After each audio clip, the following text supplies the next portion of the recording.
ముఖ్యంగా గడిచిన 10 సంవత్సరాలు అంటే 2014 ఎలక్షన్స్ ముందు ఒక 2 నెలల ముందు నూజివీడు నియోజకవర్గానికి తెలుగుదేశం పార్టీ ఇన్ఛార్జిగా రావడం జరిగింది. మరి అప్పటి నుంచి ఇప్పటి వరకు కూడా నూజివీడు నియోజకవర్గంలో తెలుగుదేశం పార్టీకి మరి నాయకులు కానివ్వండి, కార్యకర్తలు కానివ్వండి, అభిమానులు కానివ్వండి, అప్పుడున్న పరిస్థితి ఏంటో మీరందరికీ కూడా తెలుసు. అప్పుడు ఇన్ఛార్జి కూడా నేను వచ్చేసరికి ఇన్ఛార్జి కూడా ఎవరు లేరు. ఎందుకంటే ఆ రోజు వచ్చిన రామకోట గారు తెలుగుదేశం పార్టీ అభ్యర్థిగా గెలిచిన సంవత్సరంన్నర 2 సంవత్సరాల లోపే ఇక్కడ ఉన్నటువంటి పరిస్థితులను బట్టి ఆయన ఇంకో పార్టీలోకి మారిపోవడం కూడా జరిగింది. అయితే అప్పటి నుంచి ఇప్పటి వరకు కూడా నేను 2014లో ఓడిపోయినప్పటి నుంచి మరి ఇదే విధంగా ఇక్కడ తెలుగుదేశం పార్టీ ఆఫీసు గతంలో ఈనాడు కూడా మరి ఇలాంటి ఆఫీసు మీరు చూసే ఉంటారు. ఎక్కడ నాకు తెలిసి లేదు.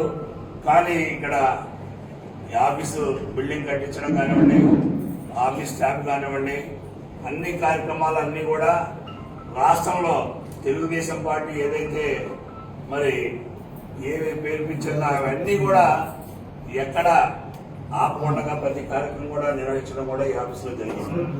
అయితే మళ్ళా 2019 వచ్చేసరికి మరి ఓడిపోయినప్పటికీ పార్టీ కార్యక్రమాలు కంటిన్యూగా 2024 ఇప్పుడు రేపు ఎలక్షన్కు అంటే ప్రిపేర్ అవ్వకుండా ఈ మధ్యకాలంలో కొంతమంది మరి ఇక్కడ సీట్ ఆశించి రావడం, మరి దానికి తోడుగా ఆయన ఇంతవరకు నాకు తెలిసినంత వరకు ఇవాటి వరకు కూడా ఆయన మరి తెలుగుదేశం కండవైతే కప్పుకోవాలా, ఏది అఫీషియల్గా పార్టీ అనౌన్స్ చేయాల.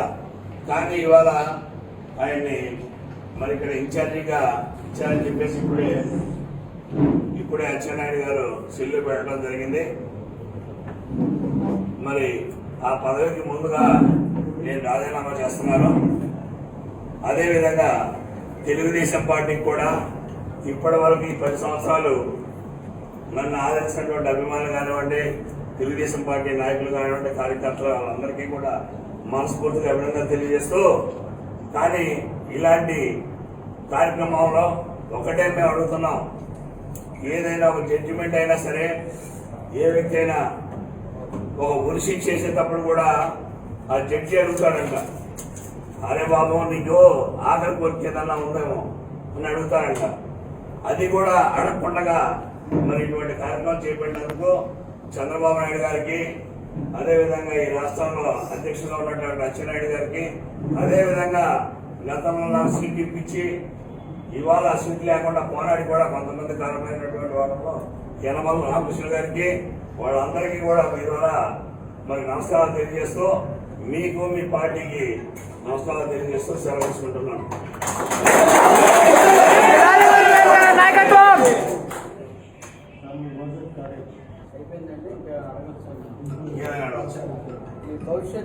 రాబోయే రోజుల్లో వాళ్ళకి అందరికీ కూడా మరి భరోసాగా నేను ఇక్కడ మరి ఉండాలి కాబట్టి ఆ నిర్ణయం కూడా త్వరలో తీసుకుని మీ ద్వారా తెలియజేస్తున్నాను. వాస్తవంగా వైసీపీలకు కానివ్వండి, ఇంకో పార్టీలకు కానివ్వండి, ఇంకోటన్నా కానివ్వండి, పార్టీలు నేనేది మీకు పార్టీలు ఇప్పుడు వైసీపీలోకి నేను జాయిన్ అయినట్టు ఎవరన్నా కానీ మేము చెప్పామా? అవి మీ మీడియా వాళ్ళ కొంతమంది ఏం చేస్తున్నారంటే ఏమంటే జాయిన్ అయ్యాడు లేకుంటే ఆయన కలిశాడు అని చెప్పేసి రాస్తున్నారు. కలవడానికి ఒక ముఖ్యమంత్రిని కలవాలంటే అనేక సమస్యల మీద కలవచ్చు. లేదు మా ఫ్రెండ్ ఒక ఆయన ఉన్నారు, ఆయన కలవడానికి వెళ్ళాను నేను. దాని మీద చెప్పాను నేను నిన్న క్లారిటీగా కూడా. కలిసాను సీఎం గారిని కలిశాను, కొన్ని విషయాలు మాట్లాడాం. త్వరలో కూడా అది కూడా మీకు తెలియజేస్తాను. ఆ నిర్ణయం అంతా కూడా త్వరలో మా కార్యకర్తల అభిమానం వాళ్ళు చెప్పిన దాన్ని బట్టి మేము నడుస్తాం.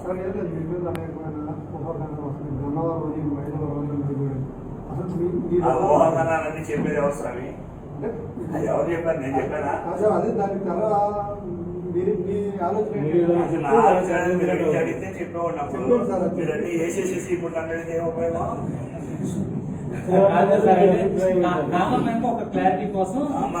సార్ అన్ని క్లారిటీ ఇస్తాం. నేను అదే చెప్పేది, కంపల్సరీగా క్లారిటీ వచ్చిన తర్వాత మీకు క్లారిటీ ఇస్తాను. అది కూడా త్వరలో చెప్తాను. ఇప్పుడు మీరు రాజకీయం ఎక్కడి నుంచే చేశారు, 10 సంవత్సరాలు నెక్స్ట్ కూడా ఇక్కడే ఉండి చేద్దాం అనుకుంటున్నారా? స్థానం ఏమైనా మారుద్దాం అనుకుంటున్నారా? అదే కొద్దిగా మేము కూడా ఆలోచనలో పడ్డాము. తప్పనిసరిగా అదే నేను చెప్పేది మీకు 4-5 రోజుల్లో క్లారిటీ వస్తుంది, గ్యారంటీగా చెప్తాం. అందులో భయపడేది ఏముంది? అందులో మా భవిష్యత్తు, మా కార్యకర్తల భవిష్యత్తు అందరినీ కూడా కంపల్సరీగా ఇందులో తీసుకోవాల్సి వచ్చినటువంటి పరిస్థితి వచ్చింది. ఎందుకంటే 10 సంవత్సరాలు ఈ పార్టీలో మరి ఎటువంటి దీక్షతో పనిచేసాను అందరికీ కూడా తెలుసు. పార్టీ పూర్తిగా పోయినటువంటి పార్టీ చిన్నబలమైంది 2014 నేను వచ్చేసరికి. అలాంటి పార్టీని మొన్న కరోనా టైంలో కూడా ఆఫీసులు ఎవరో అందరూ మూసేసారు. స్టేట్ ఆఫీస్ కూడా తెలుగుదేశం ఆఫీస్ మూసేస్తే నూజివీడు తెలుగుదేశం ఆఫీసు ఇవాళ తెలుగుదేశం సీట్ల గురించి దేనికి వచ్చారు వీళ్ళు? బ్రహ్మాండంగా ఉంది. ఇవాళ మీరు సర్వేలు తెప్పించుకోండి. సర్వేలో 92% నిన్న చేసిన దాంట్లో 92% నొక్కారంటే వాళ్ళ కన్ను కనబడలేదా? అసలు ఏం చేశారు తప్పని చెప్పలేకపోయారు వీళ్ళు. చంద్రబాబు నాయుడు అడిగాను, అచ్చెన్నాయుడిని అడిగాను, రామకృష్ణ, మేము నూజివీడు నియోజకవర్గంలో ఏం పని చేయలేదు, మా దాని వల్ల నీకు ఏం తప్పు జరిగింది, ఎక్కడైనా సమస్య ఏదన్నా ఉందా? ఏ ఒక్క సమస్య కూడా లేదు, నువ్వు బాగా చేసావని బాబుగానే ఒప్పుకున్నాడు. సార్, అన్యాయాన్ని ఎదిరించే నాయకులుగా మీరు ఈ అంశం మీద ఏమైనా పోరాడతారా భవిష్యత్తులో? ఏది ఈ అంశాలు పోరాడడానికి కదా ఇప్పుడు సిద్ధమైంది. అందుకనే కదా బోర్డు కూడా తీసేస్తుంది. గ్యారంటీగా పోరాడతాం. గ్యారంటీగా ఎవరైతే నన్ను ఇంతవరకు వాడుకొని ఈ రకంగా బయటికి గెంటేశారో వాళ్ళంతా కూడా చూస్తారు, పార్టీ సంగతి కూడా చూస్తారు.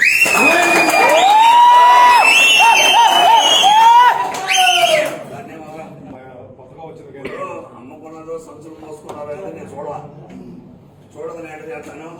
ఇప్పుడు మీకు ఉదాహరణ చెప్తానండి. 10 సంవత్సరాలు ఇక్కడ కష్టపడి పని చేస్తున్నాడు అతను కరెక్టా? ఇవాళకి వాళ్ళు తీసుకొచ్చిన ఇక్కడ పెట్టినాడు కరెక్టా? మీరు చెప్పండి. ఈ సీటు కావాలని చెప్పేసి ఏం జరిగిందనేది మీకేం తెలుసు ఎక్కువగా. ఏం పిలిపించాను నేను 10 సార్లు అడిగితే 10 రోజులు అడిగాను, 10 సార్లు అడిగాను, ఫోన్ చేసి చెప్పాను. ఒక రోజు పిలిచి ఏమంటే వెంకటేశ్వర గారు కొద్దిగా అనివార్య కారణాల వల్ల మిమ్మల్ని మార్చుకున్నాను అన్నాడు. ఆ అనివార్య కారణాలు నేను అప్పటికి అడిగాను, బీజేపీ ఏమైనా ఎలక్షన్ లో పోతుందా, లేకుంటే మన జనసేనకి ఏమైనా పోతుందా? పోతే నాకు తప్పలేదండి, వాళ్ళతో పాటు నేను ఒప్పుకుంటాను. ఇవాళ సేమ్ కమ్యూనిటీ, అదే కమ్యూనిటీ అతను తీసుకొచ్చి ఇక్కడ పెట్టావు. తీసుకొచ్చిన వాళ్ళు ఏమన్నా ఇక్కడికి వచ్చి పార్టీ ఆఫీస్ దగ్గరికి వచ్చి కానీ పార్టీ ఆఫీస్ లో మాట్లాడి కానీ ఇదిగో నన్ను హైకమాండ్ నన్ను పంపించింది అని చెప్పి కానీ వచ్చారా? మండల ప్రెసిడెంట్ దగ్గర రావడం, ఇక్కడ జిల్లా ప్రెసిడెంట్ ఒక ఆయన ఉన్నాడు గన్ని వీరాంజనేయులు, ఆయన డైరెక్ట్ గా చేస్తాడు. అందరికి లోకేష్ బాబు చెప్పాడు, వాళ్ళతోనే మాట్లాడుకున్నాను. ఏ కారణం ఏంటంటే అసలు ఏ కారణం అసలు ఉంటేగా ఇక్కడ అసలు దేని తప్పించారో చెప్పండి. ఎవడన్నా అడగండి, ఒకడన్నా చెప్పగలిగాడేమో. మీరు అడగండి, జిల్లా ప్రెసిడెంట్ అడిగాను ఎందుకు చేశారు చెప్పండి, నాకేం తెలుసుకోవాలి అంటాడు. స్టేట్ ప్రెసిడెంట్ అడిగితే అన్న అనివార్య కారణం. ఏ కారణం? అనివార్య కారణాలు అంటే అనేకమైన ఉంటాయి. ఇదిగో ఈ పార్టీలో ఇలా ఇవ్వాల్సి వచ్చింది, లేదు అనివార్య కారణాల వల్ల నువ్వు వైసీపీ వాడిని తీసుకొచ్చి ఇక్కడ పెట్టాల్సి వచ్చింది, అదే అనివార్య కారణమా? వైసీపీలో ఎమ్మెల్యేగా ఉన్నాడు, నిన్నటిదాకా మన మీద ఎక్కారాడు, వాళ్ళని తీసుకొచ్చి ఇక్కడ పెట్టావు, అదే అనివార్య కారణం అంటే నువ్వు చేయాల్సింది అదేనా? పైగా ఇంకొక విషయం, 2014 నుంచి కూడా 19 ఇక్కడ బహిరంగ సభ జరిగింది. ఏదైతే చంద్రబాబు నాయుడు గారు ఈ నియోజకవర్గం 2019 ఓడిపోయిన తర్వాత నూజివీడులో బ్రహ్మాండమైన సెంటర్లో బ్రహ్మాండంగా బహిరంగ సభ అయితే మీకు కాబోయే ఎమ్మెల్యే ముద్రపైన వెంకటేశ్వర అని చెప్పాడా చెప్పలేదా? మీరే సాక్షి చెప్పండి. అది ఉందని కూడా వీడియో. ఆ తర్వాత పత్తిపల్లి పుల్లారావు గారి స్టోర్ పెద్దాపురం 17/2/2023 ఉదయం 10 ఎక్కడ పెద్దాపురం దగ్గర పత్తిపాటి పుల్లారావు ఫోన్ చేసి వెంకటేశ్వర ఎక్కడ ఉన్నావు అంటే నేను నూజివీడులో ఉన్నా అన్నాను. రేపు పొద్దున 10 కల్లా నువ్వు పెద్ద ఆయన పిలుస్తున్నావు రాగావు అన్నాడు. సరే ఆయన ఏదైనా పిలిచారా పెద్ద అంటే కానీ వెళ్ళిపోయామండి. వెళ్ళిపోయిన తర్వాత బస్సులో పిలిచి నీ సీట్ కన్ఫర్మ్ చేస్తున్నావు, నువ్వు జాగ్రత్తగా కవర్ చేసుకుని అందరితో కూడా ప్రమాణం చేయి, నువ్వు గెలుస్తున్నావు, నీ అంతా బాగుంది అని చెప్పాడు.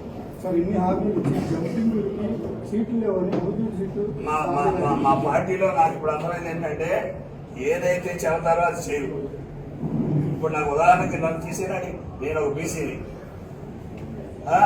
ఆ రోజు కష్టకాలంలో ఎవడెక్కడ పోటీ చేయనప్పుడు నన్ను పిలిచి యనమల రామకృష్ణ గారు నూజివీడు పోటీ చేయమని నన్ను నా ఇంటికి కబురు చేసి సీట్ ఇచ్చారు. నేను వెళ్ళి అడగల సీటు, ఆయన కబురు చేస్తేనే వెళ్ళా. ఇవాళ ఎందుకు తీసేశారని చెప్పడానికి ఎవరు రావట్లేదు ముందు. అందుకనే పుట్టగతులు లేకుండా పోయే పరిస్థితి వస్తుంది ఈ పార్టీకి. ఇంకా ఓకే సార్, ఓకే.